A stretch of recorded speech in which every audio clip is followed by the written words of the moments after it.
डोंगरकडा इथं महाशिवरात्री निमित्त जटाशंकर दर्शनासाठी भाविकांची मांदियाळी।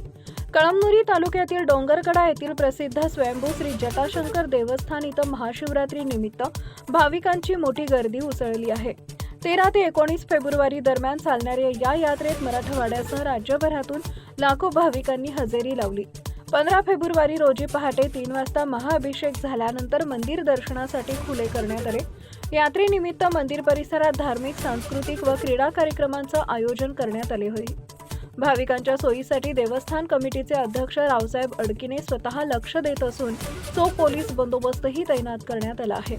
18 फेब्रुवारीला महाप्रसाद व रथ मिरवणूक तर 19 फेब्रुवारीला पालखी आणि काल्याच्या कीर्तनानं यात्रेची सांगता होईल। अनेक भाविकांनी 4 ते 5 तास रांगेत उभे राहून शिस्तबद्ध दर्शन घेतले। टाइम्स ऑफ महाराष्ट्रसाठी हिंगोली जिल्हा प्रतिनिधी गोविंद देशमुख यांचा रिपोर्ट।